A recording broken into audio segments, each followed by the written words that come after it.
دیکھو اس میں نظر تو برحق ہے، لگنے کا امکان ہوتا ہے، لیکن ہر وہ چیز جس کا امکان ہو ضروری نہیں ہے کہ وہ لازمی ہو بھی جائے۔ امکانات کی دنیا تو بہت بڑی ہے نا، اس میں افراط اور تفریط ہے۔ کچھ لوگ تو ایسے ہیں جو نظر کے وجود ہی کو نہیں مانتے، وہ کہتے ہیں نظر سرے سے لگتی ہی نہیں ہے، اور کچھ لوگ کہتے ہیں ایسے ہیں کہ اس میں بہت مبالغہ کرتے ہیں، ان کو ہر وقت لگ رہی ہوتی ہے ان کے رائے کے مطابق کہ اس کو لگ گئی، اس کو لگ گئی، اس کو لگ گئی، یہی چلتا رہتا ہے پروگرام۔ تو نہ اس میں وہمی بننے کی ضرورت ہے اور نہ نظر کا انکار کرنا جائز ہے ہمارے لیے۔ جو لوگ نظر کا انکار کرتے ہیں نا، وہ ہیں سیکولر لوگ، لبرل لوگ، جو شریعت کو نہیں مانتے۔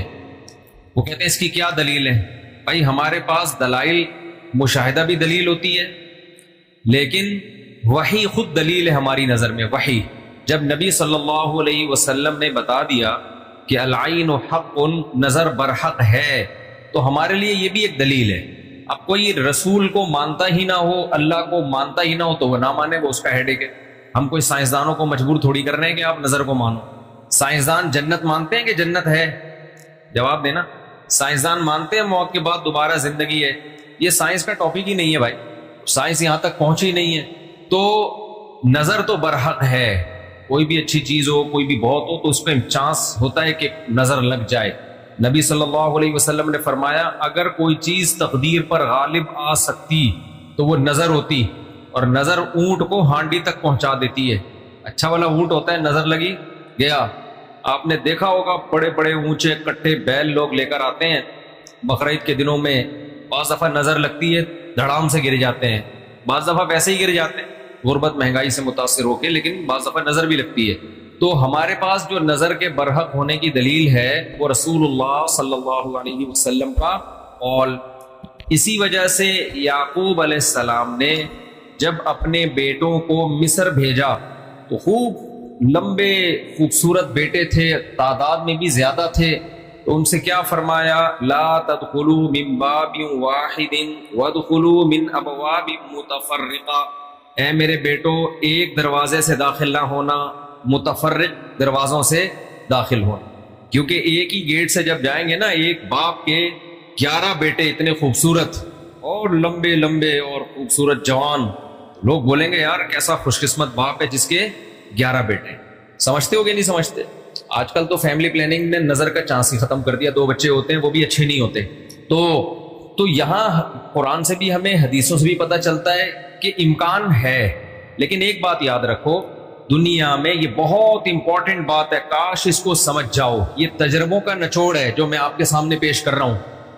امکانات کی بیس پہ یقینی دعوے کرنا یہ تمام گمراہیوں کی بنیاد ہے۔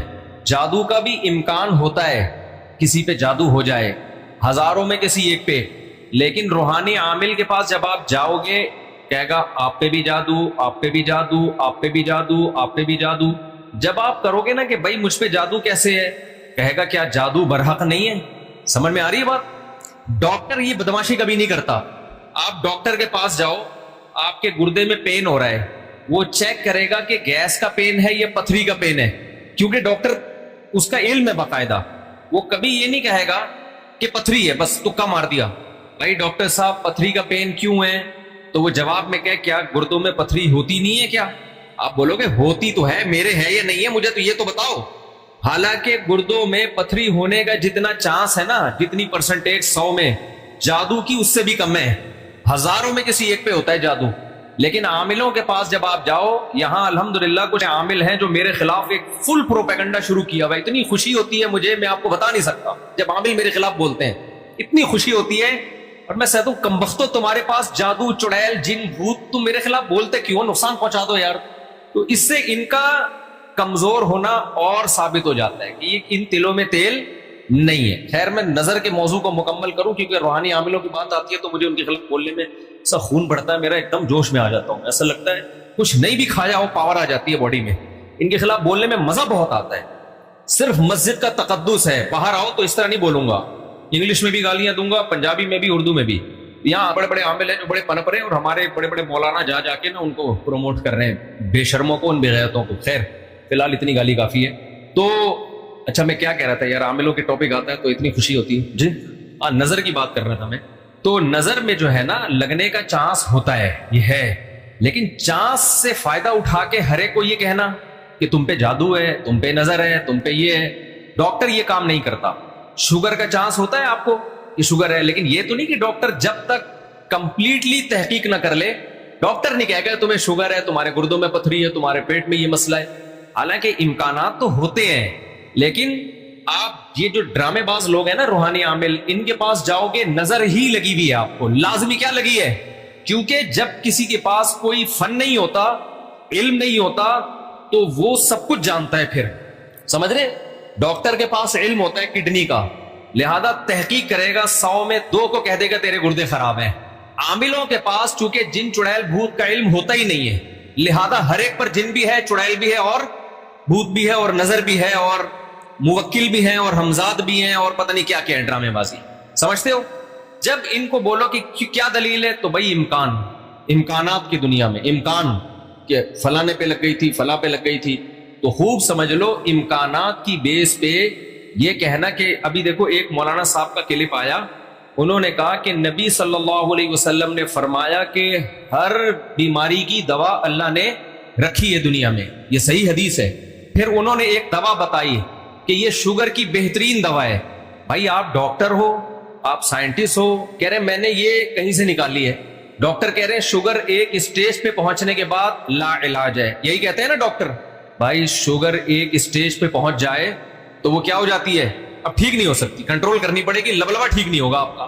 لیکن انہوں نے کہا کہ دیکھو ہر بیماری کی اللہ نے شفا پیدا کی ہے، تو یہ میڈیسن، یہ کوئی دیسی نسخہ ہے، یہ شوگر ٹھیک کر دے گا۔ اب دلیل کیا دے رہے ہیں؟ ہر بیماری کی اللہ نے دوا پیدا کی، یقیناً کی ہے، لیکن کیا وہ آپ کو معلوم ہے؟ کیا وہ دوا یہ ہے جو آپ پیش کر رہے ہیں؟ اس کی کیا دلیل ہے؟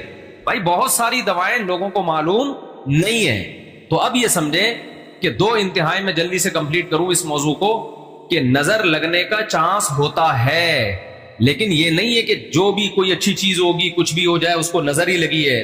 تو یہ وہم کی دنیا سے باہر نکلنا چاہیے۔ جو سیکولر لبرل لوگ ہیں جو نظر کا بالکل انکار کرتے ہیں، وہ کہتے ہیں فلاں فلاں پہ کیوں نظر نہیں لگی، وہ اتنے ہینڈسم، اتنے خوبصورت لوگ ہیں، فلاں کی آواز اتنی اچھی، ان پہ نظر کیوں نہیں لگی؟ تو اب اصول سمجھیں، نظر لگنے کے لیے علماء نے قاعدہ ضابطہ بیان کیا ہے، جو چیزیں مشہور ہوتی ہیں نا ان کو اکثر نظر نہیں لگتی۔ نظر ہمیشہ اچھمبے کی چیز کو، اچانک، جیسے میں لوگوں سے کہتا ہوں بھائی آپ انتہائی غریب تھے، سائیکل بھی نہیں تھی آپ کے پاس، اچانک آپ کے پاس بہت زیادہ پیسہ آ گیا، اور علاقہ بھی وہی ہے، رہتے اسی غریبوں کے محلے میں ہو، گندے نالے پہ رہتے ہو، سائیکل پہ تھے، اچانک لینڈ کروزر آ گئی آپ کے پاس۔ یہ جو اچانک والا کام ہوا ہے نا، اس میں نظر لگنے کا چانس ہوتا ہے۔ سمجھ میں آ رہی ہے بات؟ اب دیکھو یعقوب علیہ السلام کے بیٹے مصر میں ان کے ساتھ ہی رہتے تھے، سوری مصر میں نہیں، شام میں ساتھ رہتے تھے۔ وہاں یعقوب علیہ السلام نے نظر سے بچنے کا یہ والا اہتمام ہمارے علم میں نہیں ہے کہ بچوں کو کہو دروازے سے الگ الگ جایا کرو، ایک ہی دروازے سے۔ لیکن جب مصر جا رہے ہیں نا، اجنبی جگہ ہے، وہ لوگ یعقوب علیہ السلام کے بیٹوں سے مانوس نہیں ہیں۔ وہاں یعقوب علیہ السلام نے کہا ایک نئی جگہ پہ جا رہے ہو، اچانک اتنے بیٹے جب لوگ دیکھیں گے نا خوبصورت، وہاں چانس ہے۔ تو اس سے پتہ چلتا ہے کہ اپنی نعمت کو آہستہ آہستہ ایکسپوز کرنا چاہیے۔ سمجھتے ہو کہ نہیں سمجھتے؟ آہستہ آہستہ کیا کرنا چاہیے؟ پہلے پہلی ہو، پھر دوسری، استغفر اللہ، یعنی آہستہ آہستہ۔ ایک کمارا آدمی جس کو کوئی رشتہ نہیں دے رہا، اچانک 4 بیویاں لے کے گھوم رہا ہے، تو چانس ہوتا ہے اس کے نظر لگنے کا۔ اس لیے ایک دم سے نہیں، تھوڑا تھوڑا آہستہ آہستہ، پہلے پہلی ہوگی، دوسری میں کچھ پٹو گے، تھوڑی بےزتی ہوگی، تھوڑی عزت ہوگی، کچھ لڈو، کچھ گالیاں مل جل کے، پھر تیسری، تو اس طرح کر کے چلانا، ٹھیک ہے؟ تو اچانک کوئی نعمت آتی ہے تو اس پہ نظر لگنے کا چانس ہوتا ہے۔ دوسری بات یہ ہے کہ نظر سے بچنے کے لیے جو نبی صلی اللہ علیہ وسلم نے دعائیں بتائی ہیں، ان دعاؤں کا اہتمام کرنا چاہیے۔ اعوذ بکلمات اللہ التامہ من کل شیطان وہامہ ومن کل عین لامہ، یہ دعا پڑھنی چاہیے۔ اور اپنی نعمت کا اظہار ان لوگوں کے سامنے کرنا چاہیے جو آپ سے محبت کرتے ہیں، وہ خوش ہوں گے۔ بعض دفعہ انسان دوسرے سے محبت کے دعوے کرتا ہے لیکن جیلس ہو جاتا ہے۔ جب آپ اس کو بتاتے ہیں نا میرے پاس اتنا پیسہ، میری ارننگ اتنی ہو گئی، تو وہ اندر اندر سے جل رہا ہوتا ہے، تو حاسد کی نظر لگنے کا چانس زیادہ ہوتا ہے۔ سمجھتے ہو؟ تو اپنی نعمت ہر ایک کے سامنے نہیں بیان کرنی۔